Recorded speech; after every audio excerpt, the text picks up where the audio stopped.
जय हिंद फ्रेंड्स। आज की इस वीडियो में देखते हैं कि कौन कौन से मोस्ट इम्पॉर्टेंट साइंस में आने वाले क्वेश्चन हैं। बिहार बोर्ड का मॉडल पेपर भी जारी कर दिया गया है। उसमें जो मैंने जो दो टॉपिक अभी तक केमिस्ट्री का एक ही चैप्टर पढ़ा है, 2 चैप्टर, उसमें से अभी देख लीजिए मॉडल पेपर में 2 क्वेश्चन आ गए हैं। तो जो हम बता रहे हैं क्वेश्चन वो इम्पोर्टेंट क्वेश्चन है, जो उसको देखते रहिएगा। फाइनल है कि फाइनल एग्जाम में जो बता रहे हैं उसी से रिलेटेड वही क्वेश्चन एग्जाम में आएंगे। और इसमें जो साइंस में जो अभी क्वेश्चन आए हुए हैं उसका कुछ डिस्कस कर लेते हैं। उसमें जो मोस्ट इम्पॉर्टेंट क्वेश्चन है उसको यहाँ पर डिस्कस कर लेते हैं कि उसका परिभाषा वगैरह और कौन कौन से मोस्ट इम्पॉर्टेंट हैं जो एग्जाम में आ सकते हैं। तो उसको आज डिस्कस करके देख लेते हैं कि कौन कौन से क्वेश्चन आ सकते हैं। और बहुत सारे ऑब्जेक्टिव भी क्वेश्चन जो सब्जेक्ट हम जो चैप्टर पढ़ा दिए उसमें बहुत सारा ऑब्जेक्टिव क्वेश्चन जो उसे आ गया है। तो लगातार वीडियो देखते रहिए, आपको इससे बहुत सारा बेनिफिट होने वाला है। तो हमारा साइंस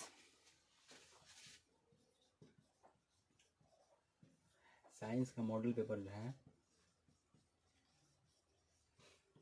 साइंस में मॉडल पेपर, इसमें साइंस में सिलेबस बटा हुआ है 3, फिजिक्स केमिस्ट्री मैथ। और मॉडल पेपर में भी देखिएगा तो फिजिक्स केमिस्ट्री मैथ का तीनों का भाग अलग अलग है और तीनों में अलग अलग क्वेश्चन आते हैं। साइंस केमिस्ट्री का अलग आएगा, फिजिक्स का अलग आएगा और बायोलॉजी का, तीनों का डिपार्ट अलग अलग है, तीनों का अलग अलग क्वेश्चन डालेगा। तीनों में लघु उत्तरीय, तीनों में दीर्घ उत्तरीय अलग अलग होता है।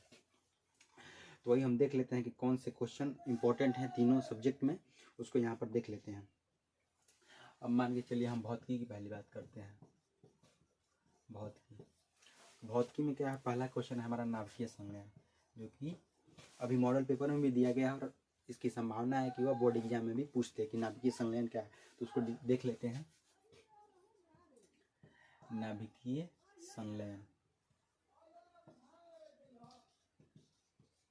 नाभिकीय संलयन में क्या होता है, जैसे मान के चलिए कि कोई परमाणु है, कार्बन का कोई परमाणु है, 6 कार्बन। अब कार्बन के परमाणु क्या होता है, कार्बन पर जब टूटता है तो क्या बोलते हैं, विखंडित हो रहा है, यानी टूटना का विखंडित। और जुड़ता है तो क्या बोलते हैं कि संलयन, यानी कि एक साथ हो जुड़ रहा है, तो इसको बोलेंगे संलयन। और टूटना है मतलब विखंडन मैंने टूटना, और संलयन मतलब जुड़ना एक साथ। मान के चलिए कोई परमाणु का नाभिक जो है एक दूसरे के साथ कनेक्ट हो रहा है, जुड़ रहा है, आपस में कनेक्ट कर रहा है, तो वो नाभिकीय संलयन हो जाएगा। और जो टूटता है उसको नाभिकीय विखंडन हो जाएगा। नाभिकीय संलयन और नाभिकीय विखंडन, इस दोनों टाइप का, नाभिकीय संलयन से नाभिकीय विखंडन क्लियर हो गया। तो उसमें आप लोग इसका परिभाषा अपने अनुसार जो भी बनाना होगा आप बना सकते हैं। उसके बाद आया है उत्तल लेंस और अवतल लेंस। इसको मैंने पहले लेक्चर में पढ़ा दिया है। उत्तल लेंस और अवतल लेंस होता क्या है, उत्तल लेंस और अवतल लेंस, अवतल लेंस, इसको मैंने पहले लेक्चर में ही पढ़ा दिया है कि उत्तल लेंस और अवतल लेंस में क्या होता है, इन दोनों में डिफरेंट क्या है।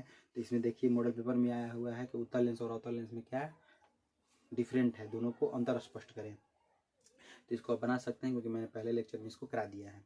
समंजन क्षमता को भी मैंने बताया था कि समंजन क्षमता किसे बोलते हैं, समंजन क्षमता किसे कहते हैं। इसमें मैंने बताया था कि कोई भी वस्तु कहीं रखी हुई है, हमारी आँख उस वस्तु को देखने के लिए अपनी क्या बोलती है, समंजन क्षमता, यानी आँख को बड़ा और छोटा करके, यानी समंजन करके वस्तु को साफ देखने के लिए जिस प्रकार आँख अपना एक्टिविटी करता है उसी को समंजन क्षमता बोलते हैं। ये क्वेश्चन को क्या किया है मैंने फिजिक्स वाले टॉपिक में क्लियर कर दिया है। उसके बाद है उपग्रह एवं ग्रह, उपग्रह एवं ग्रह। उपग्रह क्या है और ग्रह क्या है, तो जो सूर्य का चक्कर लगाता है, इसको एकदम नॉर्मली भाषा में समझिए। जो सूर्य, मान के चलिए ये सूर्य है, ये सूर्य है, सूर्य। अब जो इसका चक्कर लगाएगा ना सूर्य, ये मान के चलिए एक पथ है। और मान के चलिए यहाँ पर पृथ्वी है, बहुत बाकी सारे ग्रह हैं। तो जो ये जो पृथ्वी है क्या करता है, सूर्य का चक्कर लगाता है। तो सूर्य का चक्कर लगा रहा है तो उसको बोलेंगे ग्रह, जो सूर्य का चक्कर लगाए उसे बोलेंगे ग्रह। और जो ये अब हमारे पास हम लोग का ग्रह, हम लोग किस ग्रह पर रहते हैं, तो पृथ्वी। तो पृथ्वी का अब जो चक्कर लगा रहा है, पृथ्वी का जो चक्कर लगाएगा तो उसको क्या बोलेंगे हम लोग, उपग्रह, उपग्रह। तो ऑब्जेक्टिव क्वेश्चन बन सकता है कि पृथ्वी का एकमात्र उपग्रह कौन सा है, तो चंद्रमा है। सूर्य, सूर्य क्या है, सूर्य जो ग्रह क्या करते हैं, जो सूर्य की परिक्रमा करते हैं, सूर्य के चारों ओर चक्कर लगाते हैं उसको बोलते हैं ग्रह। और जो ग्रह का चक्कर चारों तरफ लगाते हैं उसको बोलते हैं उपग्रह। ये क्वेश्चन है। अब एक है फ्लेमिंग का दाएं हस्त का नियम, फ्लेमिंग के दाएं हस्त का नियम, ये अंगूठा वाला होता है। ऐसे फ्लेमिंग का दाएं हस्त का नियम इस प्रकार से दिखाया जाता है। ये फ्लेमिंग का दाएं हस्त का नियम क्या है, इसको मैं नेक्स्ट लेक्चर में अपलोड कर दूंगा, किस प्रकार से फ्लेमिंग का दाएं हस्त का नियम है, रूल है, इसको बता दूंगा। उसके बाद है विद्युत मोटर। विद्युत मोटर, विद्युत मोटर जो है, विद्युत मोटर क्या करता है, अब मान के चलिए यहाँ पर हमने विद्युत मोटर, अब कोई मोटर है हमारे पास, मोटर होता है, उसमें क्या करते हैं, जैसे कि खेत पटाने वाला मोटर होता है जिससे पानी निकालते हैं, तो उसमें क्या करते हैं, पहले करंट सप्लाई जाता है, वहाँ से क्या करता है वो विद्युत, यहाँ से विद्युत को यांत्रिक में बदलता है, यांत्रिक को विद्युत में कन्वर्ट करने के लिए क्या करते हैं, फिर हम लोग दूसरा मोटर करें। लेकिन विद्युत जो मोटर होता है, जैसे कि विद्युत उसमें टच करके, तो ये क्या करता है, विद्युत को यांत्रिक ऊर्जा में बदल देता है। अब मान के चले कि हम विद्युत मोटर, जैसे कि खेत में जो मोटर चलाया जाता है, पानी निकाला जाता है, उसमें क्या करते हैं, पहले करंट अप्लाई करते हैं, करंट जैसे ही उसमें डालते हैं तो क्या करता है, करंट को यांत्रिक ऊर्जा में कन्वर्ट करके उसको क्या करता है, पानी निकाल कर हमारे खेत में पानी पहुंचाता है। तो क्या काम करता है, विद्युत मोटर का काम करता है। और उस प्रकार से अब देखिए दूसरा बुक हम लोग आ जाते हैं। दूसरा बुक हम लोग का है केमिस्ट्री। फिजिक्स में इतना ही इंपॉर्टेंट क्वेश्चन बनने वाला तो डाल दिए। उसके बाद है केमिस्ट्री। अब केमिस्ट्री में थोड़ा देख लेते हैं, केमिस्ट्री में कौन सा टॉपिक इंपॉर्टेंट है, जो मॉडल पेपर में क्वेश्चन आया हुआ है उसमें क्वेश्चन कौन सा इंपॉर्टेंट है उसको हम करा रहे हैं। इसको आप लोग थोड़ा सा रिवाइज कर लीजिएगा तो अब बाकी सब ठीक है। लोहे में जैसे मान के चलिए कोई लोहे की वस्तु है मेरे पास, लोहे की, तो उसको क्या करते हैं, जंग रोधी बनाने के लिए, जंग से उसको बचाने के लिए क्या करेंगे, तो कोई भी लोहे का हमारे पास, या तो हमारे पास घर में गेट लगा हुआ है, खिड़की लगा हुआ है, तो उसको क्या करते हैं, निश्चित रूप से उसको पेंट कर देते हैं, यानी कलई कर देते हैं, पेंट कर देते हैं कि उसमें जंग वगैरह नहीं लगे। किसी भी कलर से हम लोग उसमें पेंट कर देते हैं तो उसमें जंग नहीं लगता है। तो वही क्वेश्चन आया हुआ है मॉडल पेपर में कि लोहे को जंग से बचाने के लिए क्या उपयोग करेंगे, तो क्या करेंगे, उसको पेंट से रंग देंगे तो जिसमें उसमें लोहे में जंग नहीं लगता। अब संयोजकता का आया है, संयोजकता मोस्ट इंपोर्टेंट टॉपिक है, ये क्वेश्चन आता है, ये आ भी सकता है। तो कोई संयोजकता जो है इसको समझते हैं क्या होता है। कोई मान के चले हमारे पास एलिमेंट्स तत्व है, मान के चले हमारे पास ऑक्सीजन, ऑक्सीजन का परमाणु संख्या कितना होता है, 8 होता है। अब 8 को हम लोग क्या करते हैं, इसका हम बोलेंगे इलेक्ट्रॉनिक विन्यास लिखने के लिए, इलेक्ट्रॉनिक विन्यास बताया नहीं, उसको बता देंगे, लेकिन इलेक्ट्रॉनिक विन्यास इसका लिखा जाएगा। तो किस रूप में लिखा जाएगा, पहले कक्षा में कितना होता है, 2 होता है, 2, उसके बाद 8, उसके बाद 10, उसके बाद ऐसे करके होता है। लेकिन हमारे पास ऑक्सीजन है तो इसमें पहले कक्षा में 2 हो गया, तो बाकी कितना बचा, 6 बचा। तो इसके बाद हम क्या लिख देंगे, 6 बच गया, ठीक, 6। कोई भी तत्व, कोई भी परमाणु होता है तो उसको क्या होता है, अपने बाहरी कक्षा में कितना इलेक्ट्रॉन होना चाहिए, उसके बाहरी कक्षा में 8 इलेक्ट्रॉन होना चाहिए, तभी वो क्या होता है, शांत होता है, अस्थायी रूप से स्थिर रहता है। अगर 8 नहीं रहता है तो चारों तरफ घूमते फिरेगा, किसी के साथ क्या करेगा, संबंध बनाने के लिए, एक्टिविटी करने के लिए, कि कहीं से कोई मिल जाए जिसके साथ हम क्या करें, अपना संयोजन करके, यानी कि संबंध बनाकर अपना हम अस्थायी हो जाए। कोई भी हो, कोई भी सिंगल रहता है तो क्या करता है, सिंगल रहता है तो घूमते फिरता है, कोई मिल जाए दोस्ती यारी करने के लिए। तो उसी प्रकार से क्या है कि अब इसके कक्षा में कितना है, लास्ट में 6 है, 6, और इसको क्या करना है, इसको करना है 8। तो 8 करने के लिए क्या करेगा, 2 किसी से लेगा तो इसको लेगा, यानी कि कितना ले रहा है, 2 ले रहा है, इसकी संयोजकता 2, यानी कि जितना ले और चाहे जितना दान करे उसको संयोजकता उसका उतना ही होता है। अब मान के लिए हम ले लेते हैं सोडियम का, सोडियम कितना होता है, 11। अब सोडियम का इलेक्ट्रॉन स्पीड लिखना है तो पहले कक्षा में 2 हो गया, उसके बाद कितना, उसके बाद 8 हो गया, 8 2 10 हो गया। अब कितना बचा, 11 बचा, 11 बच गया, तो 1 बचा, 1 बच गया तो क्या करेगा, इसको अपने 8 बाहरी कक्षा में 8 पूरा करने के लिए कितने, 7 इलेक्ट्रॉनों की आवश्यकता होगी। अब कोई भी परमाणु अपना क्या करता है, 4 इलेक्ट्रॉन से ज़्यादा नहीं देता है। मेरे पास भी अगर 2 एक्स्ट्रा है तो हम 2 त्याग सकते हैं। मान के चलिए मेरे कक्षा में 8 इलेक्ट्रॉन लास्ट है, तो अब मेरे से कोई आया कि मुझे भी इलेक्ट्रॉन दे दो, तो मेरा तो अस्थाई है, हम तो किसी बोलेंगे नो, मुझे न देना है न लेना है, हम अपना अस्थाई है, ठीक है, ठीक। अब मान के चलिए किसी के पास 6 इलेक्ट्रॉन है, मान के चलिए इसके पास 6 इलेक्ट्रॉन था, ठीक, इसके पास 6 इलेक्ट्रॉन था। अब ये बोलेगा कि आप मेरे को क्या कीजिए, 6 इलेक्ट्रॉन, इसको चाहिए 7 इलेक्ट्रॉन, 7 इलेक्ट्रॉन के लिए क्या करेंगे, क्लोरीन का होता है 17, तो 17 के लिए क्या करेंगे, तो यहाँ से अब तो यहाँ से इसका होता है 2 8 और 7 हो जाएगा, 8 2 7 17 हो जाएगा, ठीक। तो अब इसको क्या चाहिए कि आप ई बोलेगा ना, कि आप मेरे को अपना 7 दे दीजिए, हाँ अपना 8 पूरा करके बैठ जाए। ई कहेगा 8 8 मांगे, इससे का मांगेगा 7 को मांग रहा है, लेकिन 7 को मांग रहा है। लेकिन इसका क्या रूल है, ये बोला कि ना हम 4 को से ज़्यादा देवे नहीं करते हैं। तुमको रहना है तो रहो, नहीं तो जाओ, 4 को से हम ज़्यादा नहीं दे सकते हैं। ये बोला कि हम 4 को से ज़्यादा नहीं दे सकते हैं, इसको चाहिए अब 7। तो ई क्या करेगा, अब ई क्या करेगा, अब ई बोलेगा कि तुम सुनो, तुम अपना, तुमको तो बाहरी कक्षा में 8 इलेक्ट्रॉन की आवश्यकता चाहिए, तुमको 8 इलेक्ट्रॉन रहना चाहिए। तो तुम क्या करो, एक जो है कि मेरे को बस 1 की ज़रूरत है और तुमको 7 की ज़रूरत है, तो तुम अपना 1 जो है ना मेरे पास, मेरे को दे दो, मेरा भी 8 हो जाएगा, तुम्हारे भी बाहरी कक्षा में 8 हो जाएगा। तो ये क्या करता है, तब Na क्या है, सोडियम क्या है, क्लोरीन से क्या करता है, रिएक्शन कर लेता है। रिएक्शन करता है तो क्या बनाता है, NaCl। ऐसा फॉर्मूला आप लोग पढ़े होंगे। Na से सोडियम जो है क्लोरीन के साथ अब जरूर एनी टाइम मिलता है। तो क्यों मिलता है, क्योंकि इसके बाहरी कक्षा में 7 है और इसके कक्षा में 1।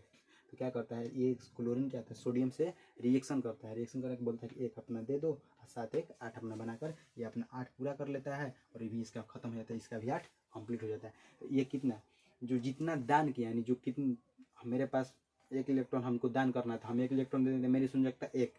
अगर किसी को इलेक्ट्रॉन हम दे रहे हैं और जितना वो ले रहा है तो उसका संयोजकता उतना हो गया। अब यहाँ से 1 संयोजकता ई दिया, इसकी संयोजकता पूछेंगे, सोडियम की संयोजकता, तो 1 ई दान कर रहा था, कितना हो गया, संयोजकता 1 हो गया। अब क्लोरीन जो है इसके पास 7 था, तो इसको पूरा करने के लिए कितना, 1 इलेक्ट्रॉन चाहिए। तो 1 इलेक्ट्रॉन अगर लेगा तो कितना हो जाएगा, 7 1 8 इसका पूरा हो जाएगा। तो इलेक्ट्रॉन कितना लिया, 1 लिया। तो लिया, या तो हम जितना ले रहे हैं संयोजकता उतना हमारी होगी, चाहे दे रहे हैं उतना संयोजकता हमारी उतनी होगी। क्लियर है। उसके बाद है आधुनिक आवर्त सारणी। आधुनिक आवर्त सारणी से क्या समझते हैं, इस प्रकार क्वेश्चन आएगा।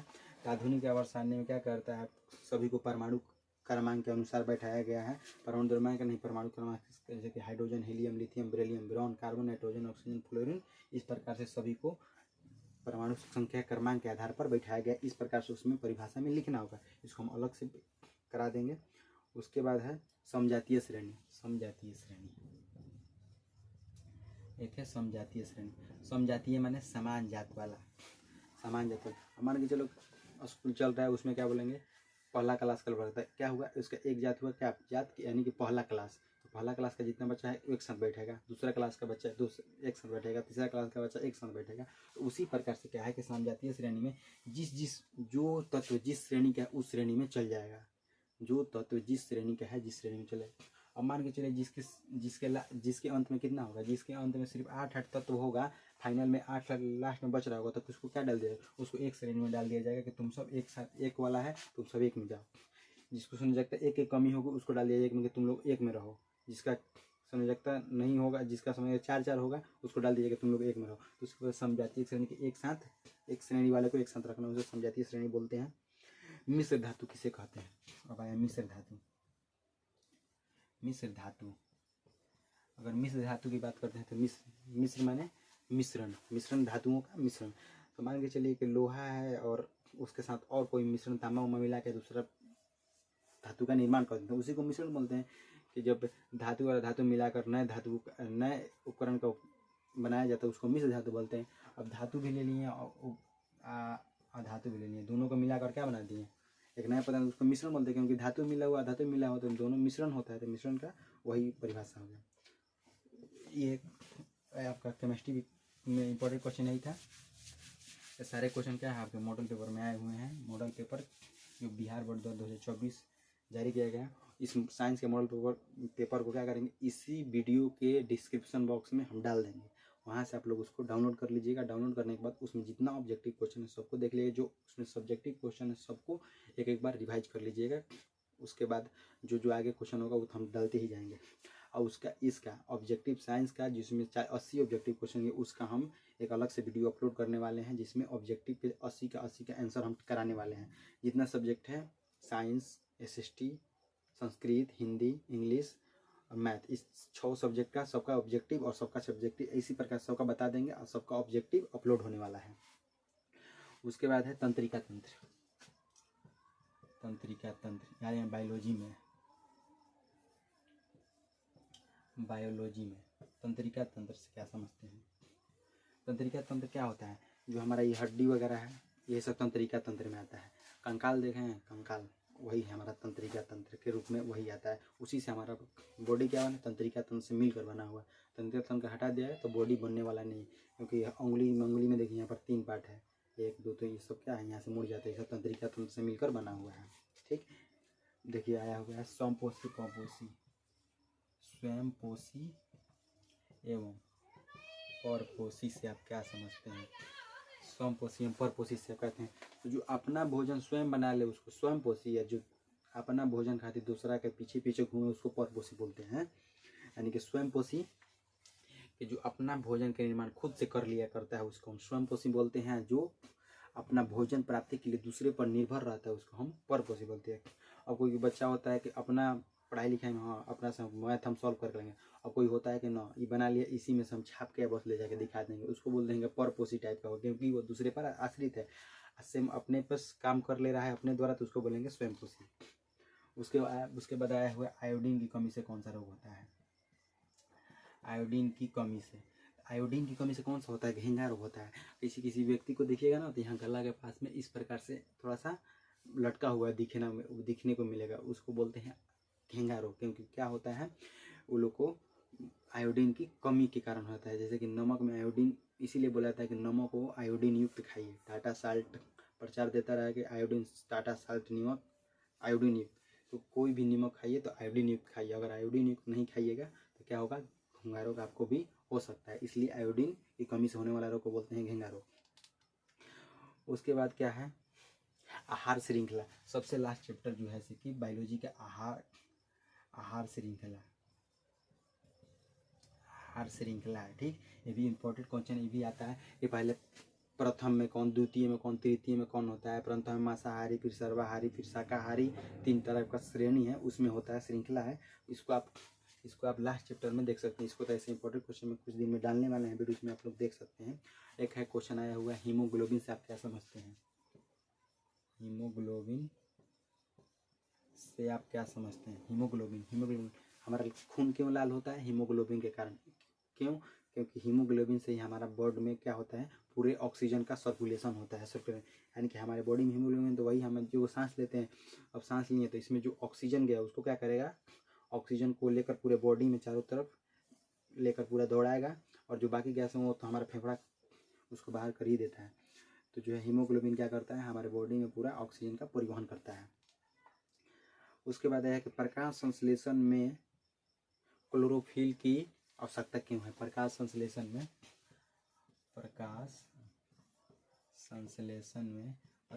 देखते हैं कि दिन में होता है, पेड़ पौधों के साथ होता है।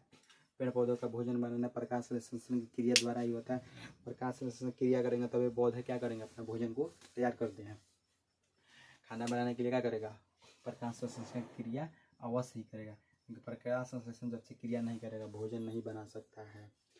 और उसके लिए क्या करता है, जब सूर्य का प्रकाश किसी पौधे पड़ता है तो अपना भोजन तैयार करना शुरू करता है, क्योंकि नीचे से जड़ से पानी निकाल लेता है, ऊपर से सूर्य का प्रकाश मिल जाता है, अच्छा उसको ताप मिल जाता है, प्रकाश मिल जाता है। उसके पत्तियों में जो हरा भाग होता है उसमें क्लोरोफिल होता है, इसके कारण क्या करते हैं वो भोजन बना लेते हैं। अब किसी पौधे से आप क्या कीजिए ना कि पूरा क्लोरोफिल निकाल दीजिए, उसको बोलिए कि जिंदा रहे, तो वो जिंदा नहीं रह सकता, क्योंकि वो उसमें क्लोरोफिल नहीं है। जब क्लोरोफिल नहीं रहेगा तो क्या करेगा, पौधा अपना भोजन नहीं बना सकता है। क्लोरोफिल क्या है, प्रकाश संश्लेषण में बहुत ही महत्वपूर्ण योगदान है क्लोरोफिल का। जिस प्रकार से प्रकाश संश्लेषण के लिए सूर्य की प्रकाश की आवश्यकता होनी जरूरी है, उसी प्रकार से प्रकाश संश्लेषण क्रिया होने के लिए क्लोरोफिल का भी होना उतना ही इम्पोर्टेंट है। तो बायोलॉजी, केमिस्ट्री और फिजिक्स में यही कुछ मोस्ट इंपॉर्टेंट क्वेश्चन जो मॉडल पेपर में आए हुए हैं उसको मैंने यहाँ पर तो डिस्कस कर दिया, बता दिया कि कौन सा थोड़ा सा इंपॉर्टेंट है, उसको आप लोग देख लेंगे। इसी में साइंस, इसी वीडियो के लेक्चर में डिस्क्रिप्शन बॉक्स में डाल देते हैं साइंस का जो मॉडल पेपर है, उसको वहाँ से आप लोग डाउनलोड कर लेंगे। वहाँ से आप लोग इस वीडियो में देख लेंगे कौन कौन सा क्वेश्चन उसमें सही है। उसके बाद इसका जो मॉडल पेपर में जो ऑब्जेक्टिव 80 क्वेश्चन आए हुए हैं उसका जल्द ही ऑब्जेक्टिव का मैं डालने वाला हूँ, ऑब्जेक्टिव का पूरा सॉल्यूशन लाइन बाय लाइन करके। तो आप लोग डेली वीडियो को देखते रहिए और अपने जो भी दोस्त हैं उसके साथ सर्कल में शेयर कीजिए, ताकि वो लोग को भी पता चले कि कौन कौन से मोस्ट क्वेश्चन इंपॉर्टेंट है। यानी कि ज़्यादा पढ़ने की जरूरत है नहीं है, कम थोड़ा क्वेश्चन पढ़ के बस अपना रिजल्ट लेना है, यानी दिखाना नहीं है कि हम इतना जानकारी है, अपना रिजल्ट पाना है। तो उसके लिए क्या करना है, स्मार्ट स्टडी करके अपना निकाल लेना है और इससे आपका बेहतर स्कोर होगा। इससे आपका बेहतर स्कोर होगा, ज़्यादा समय की लॉस भी नहीं होगी और आपका बेहतर स्कोर होगा। तो आज की वीडियो में इतना ही, आगे मिलते हैं। आगे इसमें SST का वीडियो और हिंदी का वीडियो अपलोड हो जाएगा। मॉडल पेपर में जो जो क्वेश्चन इंपॉर्टेंट क्वेश्चन आए हैं तो जानिए, क्लासेज के इस चैनल को सब्सक्राइब कर लीजिए और दोस्तों के साथ शेयर कीजिए। जय हिंद।